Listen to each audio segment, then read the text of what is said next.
से भ्रष्ट सरकार अगर कोई भी हो तो ड्राइवर के साथ साथ गाड़ी भी बदल देने की जरूरत है। नमस्कार, आप देख रहे हैं INS24। मैं हूं देवेंद्र सिंह। इस वक्त मैं मोतिहारी के ये बलुआ चौक पे आया हूं। यहाँ पे ये हमारे सामने आप सभी देख रहे हैं, ये कोई अडानी और अंबानी लोग खड़े नहीं हैं, ये गरीब मजदूर हैं। ये गरीब है जो रोजी रोटी के लिए सुबह से घर से निकलते हैं और शाम हो जाता है, किसी दिन इनको रोजगार नहीं मिल पाती है।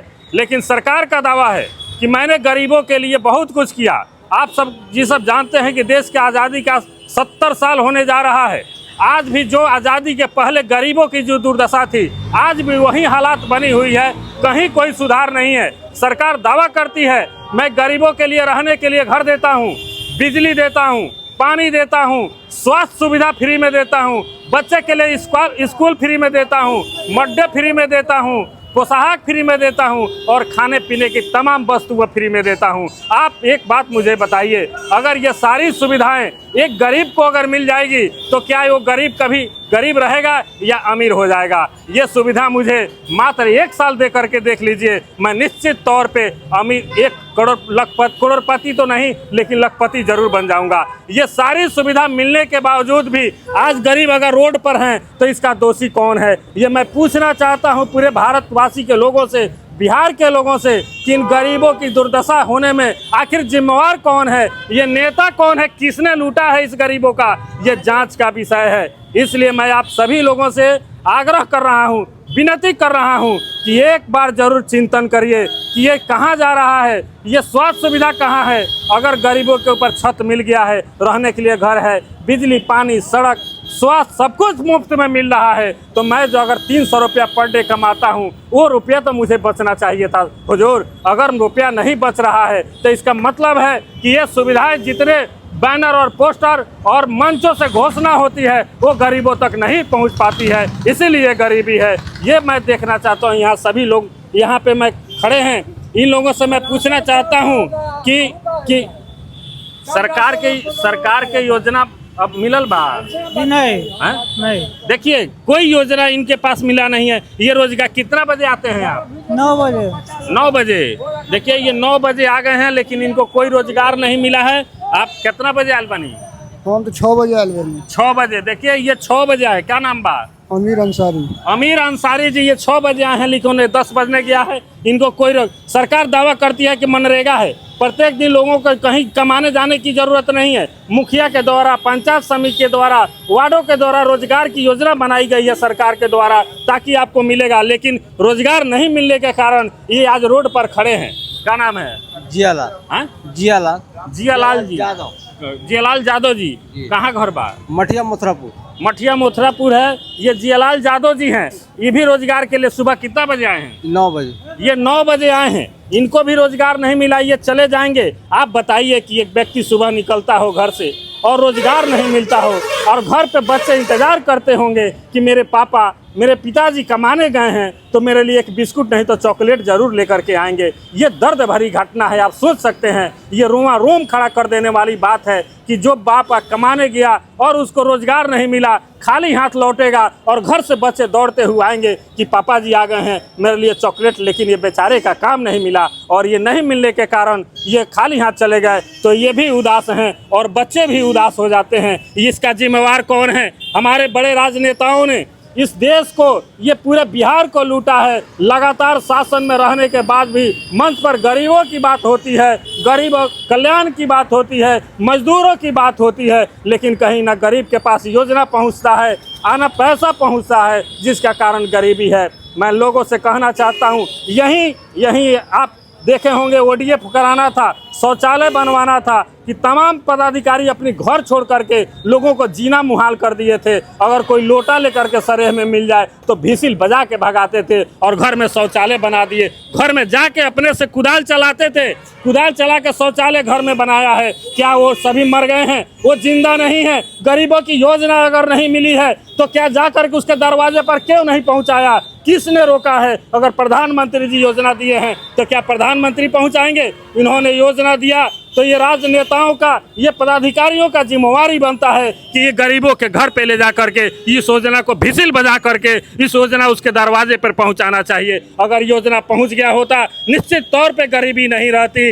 आप सके पदाधिकारी, आप घर से निकलिएगा, टोला सहायक, इंदिरा सहायक, आवास सहायक, आप जनप्रतिनिधि, वार्ड सरपंच, मुखिया, ये तमाम सरकार के अंग हैं। ब्लॉक में बीडीओ, सीओ, ये तमाम लोग भरे हुए हैं। लेकिन अगर योजना आती है तो चल के भिसिल बजा के और गरीबों को दे देना चाहिए। फिर ब्लॉक क्यों भटकता है? इसलिए ब्लॉक में दौड़ाया जाता है। योजना देना नहीं है, केवल कमीशन खोरी है। सबसे ज़्यादा इस बिहार में कमीशन खोरी भरी हुई है। ब्लॉक में जा करके देखिए, लोग अपना काम छोड़ करके अपनी एक दाखिल खारिज कराने के लिए इस ब्लॉक में घुस जाते हैं और सुबह से शाम लग जाता है। लेकिन नहीं होता है। यहाँ जात पात और धर्म मजहब की बात होती है। यहाँ तमाम धर्म के लोग बैठे हैं। यहाँ मुस्लिम भी हैं, हिंदू भी हैं, यहाँ जादव जी भी हैं। अब वहीं मैं जादव जी पर आता हूँ, जो 70 लगातार 30 वर्षों से हमारे देश पर लालू जी का शासन चला था। गरीबों की मसीहा कहा जाता था लालू जी को। इसलिए मैं बार बार कहता हूं कि फिर गरीबों की कल्याण क्यों नहीं हुई? ये कौन रोका है आपको? आप अपने परिवारवाद तो सभी पार्टियों में भरी हुई है। मैं एक दोषी किसी का नहीं देता हूं, सभी लोगों में परिवारवाद है। अपनी सुख सुविधा के लिए लोग तमाम योजनाएं चलाते हैं, उसका लाभ वो ले लेते हैं, लेकिन गरीब को नहीं मिल पाता है। अभी जाकर देखिए, मैं बोर्ड शहर में देख रहा हूं कि एक मुसहर महाकुंभ का बोर्ड लगा हुआ है। यहीं बलुआ पे एक बड़ा सा बैनर लगा हुआ है। देखिए, अगर ये बाबा भीमराव अंबेडकर साहब भी अगर होंगे कहीं, उनकी आत्मा रो रही होगी। वो कभी सोचे भी नहीं थे कि मैं जात पात की बात करने आया हूँ। लोग जात पात में बढ़ जाएंगे, लेकिन तमाम नेताओं ने वोट के लालच में सभी जातियों को धर्म मजहब में बांटा है, लेकिन गरीबी की योजना उसके दरवाजे पर नहीं लेकर के आया है। यहाँ भी कुछ लोग कहना चाहते हैं, पूछते क्या नाम बा अपने? मोहन महतो। बताओ जाओ का? एक तो जाति आवासीय बनाने में 5,000 रुपया लगा है। 5 दिन दौड़े हैं ब्लॉक में, काम छोड़कर, तब जाकर वो भी बना है। देखिए, जातीय और आवासीय बनवाने में ये 5,000 रुपया लगा है जातीय आवासीय में। आप सोच सकते हैं जिला के तमाम नेताओं को, ये जो गरीबों की ढोंग चोली पहन करके लोगों के पास घूमते हैं, ये गरीबों की दर्द को सुने कि आखिर 5,000 रुपया लेता कौन है? कौन लेता है? अरे ब्लॉक में लिया है 1,000 रुपया, एफिडेविट लिखवाया वो लिया है। सब 10 जगह 15 जगह पैसा। देखिए, ये लाख कमा करके जाएंगे, उसको पता है क्यों दौड़ाता है। एक गरीब को जानता है कि 300 रुपया पर डे मिलता है। वो गरीबी जानता है कि 300 रुपया कमाएंगे और 4 दिन कमाएंगे तो 1,200 रुपया होगा, और चौथा दिन बुलाता है कि आइएगा। आज चौथा दिन जाता है तो 1,000 रुपया कहता है कि दे दीजिए। ये 1,200 कमाए हैं, उसको पता है, और 1,000 ले लेता है, 200 रुपया छोड़ देता है और इनकी काम कर देता है। और फिर वैसा ही दौड़ाता है सभी को 4 दिन 5 दिन, ताकि कमा करके आइए और मुझे दे दीजिए। ये सभी लुटेरे, जी हाँ, अंग्रेजी शासन चले गए, लेकिन अंग्रेज के लुटेरे सभी ब्लॉक में बैठे हैं कि गरीबों की चमड़ी उतार करके अपनी संपत्ति बना रहे हैं। ऐसे लुटेरों को कौन रोकेगा? हमारे राजनेताओं को रोकना है, जिसको हम वोट देते हैं अपनी एक कीमत वोट। एक वोट का महत्व जितना प्रधानमंत्री का है, उतना गरीबों का भी एक वोट का महत्व है। लेकिन इसको रोकेगा कौन? हमारे विधायक रोकेंगे। हमने जिसको मतदान किया है, हमने जिसको वोट दिया है, ये गरीब जिसको वोट दिया है, ये जिम्मेवारी उस विधायक का बनता है कि ब्लॉक में अगर घुसखोरी हो रही है तो उसको रोकना है। लेकिन मुझे लगता है कि विधायक नहीं रोकते हैं, इसलिए उनकी भी संलिप्तता उसमें जाहिर होती है। ये जांच का विषय है। मैं गरीबों की चमड़ी उतार करके विधायक मंत्री से लेकर के तमाम पदाधिकारी आज माले माल हो जा रहे हैं। इसको रोकेगा कौन? ये सभी चौकीदार के नाम पर सभी लुटेरे हैं, सभी का कमीशन मिलता है और कोई आवाज़ नहीं उठाता है, कोई रोकता भी नहीं है। आखिर ये गरीब जाएंगे कहाँ? यही सभी नेताओं ने जाति में बांट दिया है, धर्म मजहब में बांट दिया है, और यही लोग वोटर हैं जो वोट पर कट मरने की तैयार हो जाते हैं। इस योजना के लिए भी जब वोट देते हैं तो भी कटते हैं, और योजना लेने जाते हैं तो भी कटते हैं। लेकिन वो काटने वाला कौन है? चिन्हित करना होगा। वहीं आपका नेता है जो उजला चोला पहन करके आपको लूट रहा है। अगर आप सचेत और जागरूक नहीं होइएगा तो आपकी संपत्ति, आपकी चमड़ी उधर करके वो अपनी ऐशो आराम एसी में घूमते रहेगा, और ऐसे ही बलुआ चौक पर और सभी चौक चौराहे पर खड़ा होकर के आप रोजगार के लिए भटकते रह जाइएगा। 30 साल लगातार कभी भाजपा तो कभी आरजेडी की शासन रही है।